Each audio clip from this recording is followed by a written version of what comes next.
For months and months, I've slaved over this build as if it were a living being. Block after block I placed, material after material I gathered, and room after room came to life by my bare hands. I've watched as the days grew longer, and I've stayed up through the dark nights with every effort to keep this little project of mine from dying on me. For I have become Frankenstein, and this base, my monster. And finally, after 9 months, it's alive!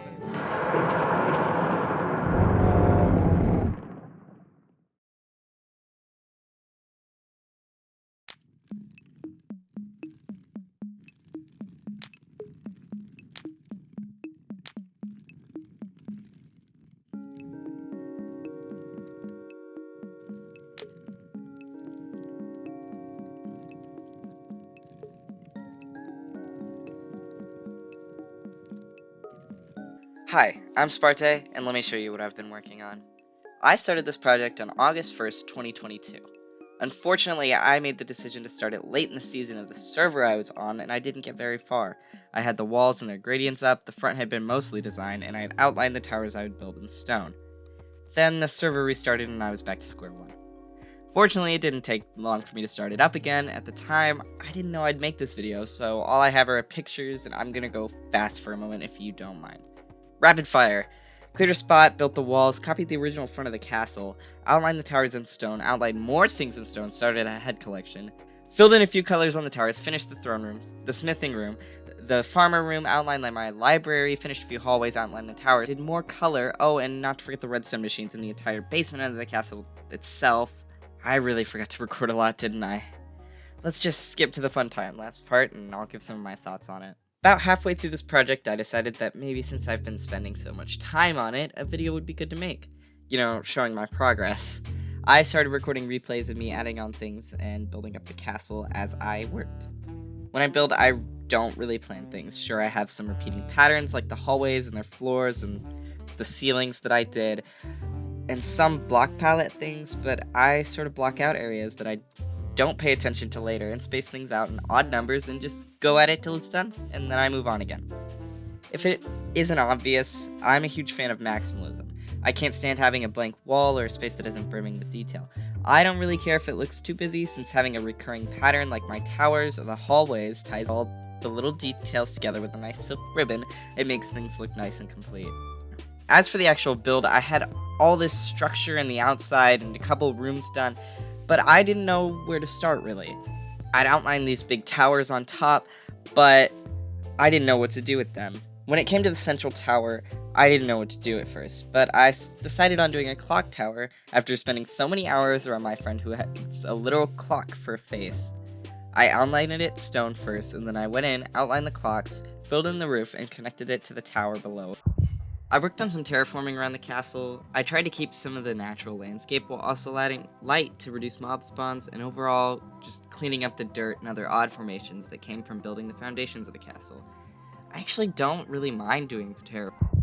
I started the upstairs hallways, adapting the pattern from downstairs as I went. The layout ended up being really odd due to the different heights of the rooms downstairs, but it made for a really interesting looking space, so I'm not complaining. The whole castle has red carpets on the halls, dark oak and spruce hallways, and skulk ceilings. The roof floor was looking a little plain, so I did that next. The tower wasn't going to look good at all if the floor was left in stone. The fun part of building on a server like this is that you get to have friends who buzz around you like little flies and watch you build. Sometimes they kill each other, and sometimes they shoot you on accident too, but it's all in good fun. The master bedroom was looking a little lackluster, so I worked on that next. Unfortunately, I forgot to record the process of the awesome floor gradient I did here, that I ended up using a lot of other places, but here's me building the walls and figuring out the ceiling. The room sits above the throne room, so it ended up being really short with a wider floor space, but I really like the shape and I think it fits really quite nice. Then I filled in the colors of the clock tower itself. I used a variety of deep slates to try and add some shading and depth under the overhang and around the clock faces on the side of the tower. Then I went in around the base of the tower and added a load of mossy garden boxes. Even though I was in a frozen biome, I really wanted to add some greenery around to make the place a little more lively and add in a new color.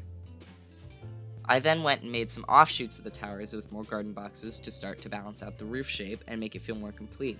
Don't worry, I'll come back and fill in these boxes with life later. Another thing they don't tell you about building on servers is that sometimes your friends will pop on over to your base and build a concession stand for you to enjoy while you work. How nice. I went around the roof and added in a few pieces of farmland to fill the space and add in some more yellow with the wheat. I also wanted to fix some of the lighting issues I was having, so I made some simple street lamp lights and dotted those around the outsides of the roof as well. Then I went through and built up the walls a bit more just to make it feel more complete, following the yellow I already had on the sides. Then I went in with a load of leaves and greenery to fill in those plant boxes I made earlier. I really liked the look of draping leaves, and the cold biome gave me a great gradient to work with, so I layered azalea, then birch, spruce, and finally mangrove leaves to get a nice warm to cool effect with my plants. I think it really helped add some depth and made the place feel a lot more alive than before. Then I really buckled down and started doing some interior work. I constructed a couple more hallways which ended up being dead ends, but I don't really mind how they ended up. Then I began the lounge area and finally started on a room on the second floor. I made this room in under an hour only because I had school the next morning and I really wanted to show it to the person it was for. As I was building, I decided to make each of my friends a room in the castle since they spent so much time there watching me build, they practically lived there anyway. It was really nice to focus on each of their aesthetics and make something that just reminded me of the people I care about and love. This first room was for the only person I've actually met IRL out of this friend group, and honestly, I'm so happy with it, and though you can't really tell with the replay, he was super excited about it as well. The second room had one requirement and one requirement only: pink. So pink I did. The shape ended up super funky because of the staircase, but I actually really enjoy the sleeping nook, and I thought it turned out super cute. Above it, it connects to the next room since these two are inseparable anyway. This person always reminds me of the color orange, and for some reason some steampunk aspects as well. I decided that if I were to actually make him a room, he would definitely hijack it and rig up some things of his own inside. So I really leaned into that with the lights and redstone aspects. Also, if you couldn't tell, he was the inspiration for the clock tower. The fourth room ended up very brightly colored as well, and I included a lot of potion supplies and a small nether garden to go with it. I really loved the banners, and I also used a lot of nether items since that was his theme for the season. Next up, I built the attic. I had a small bit of space above everything else and an extra doorway, so I decided an attic would be perfect. I really wanted it to be cramped and to feel like going upstairs in your parents' house, though my parents don't have an attic like this, and I wanted to keep the lighting as low as possible. I used a lot of barrels, bookshelves, and V-boxes to mimic storage containers, and if I had built this in 1.20, I would have definitely added chiseled bookshelves too.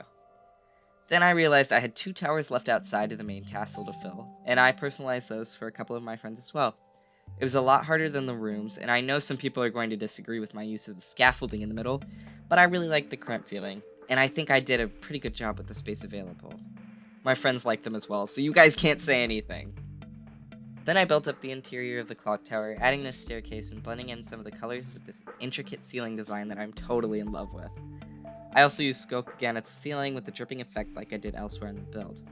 Then I built up a lounge for my friends and I to hang out with. Obviously they weren't too much help during this process, but one did offer up their DJ jukebox and head to the space, and I think it was the perfect touch.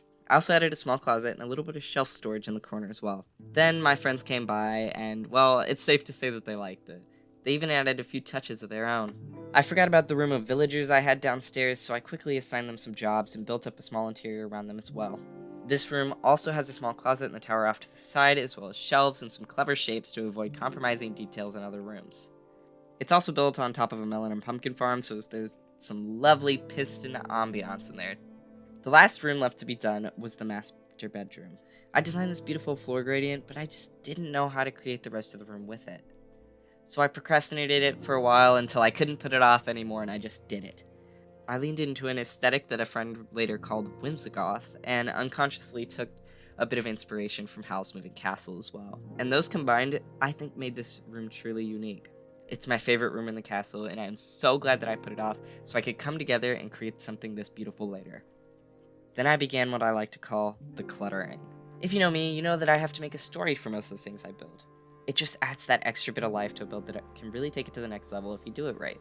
My story for this build is that the person who lives in it is a bit of a hoarder, which is ironic since I'm one of the most organized people I know, but either way, I really leaned into the maximalism hard with this one. I'm going to take a moment to shout out the mini blocks plugin we had on this server, since it pretty much saved my butt in everything I built this season, as well as candles, flower pots, and every decorative work block that I could get my hands on. Back to the story. This person is very sentimental and likes to keep everything. They have tons of boxes and barrels and chests full of who knows what. There are keepsakes and plants and shelves of trinkets all over the place, not to mention the hundreds of bookshelves full of knowledge, memories, and likely some secrets too. This person's mind is a bit all over the place. Their living space reflects that in piles of just stuff laying everywhere, though artfully placed is what I like to call it instead. The last thing I did was clutter the roof, including all the small tower spaces and every little nook and cranny I could get to. A couple of friends gathered around to watch as I did it, and we celebrated the completion of the castle shortly afterward. It's done. It's officially done. Yay! Yay! Woo! Oh god. Ah, Now, without further ado, I give you... Well, I never really formally named it, but here's the castle.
Building one project over such a long period of time is hard, and keeping up motivation with school and exams and getting into college is even harder. But it's worth it to see how amazing this turned out. I also love seeing the progression of my building. With the throne room being built months before the whole upstairs area, it's really insane to see how much I improved in such a short period of time. There is too much to show in just one video, but if there's a way I can make a world download, I definitely will. I'm not that great at tech things, this is my second hard drive on this laptop, so no promises. I would love to hear some of your thoughts on this build in the comments, and please subscribe if you want to see more. I have a few more builds planned, as well as some fun videos in the future that I think you guys are really going to enjoy. Thank you so much for watching. My name is Sparte, and I hope to see you soon.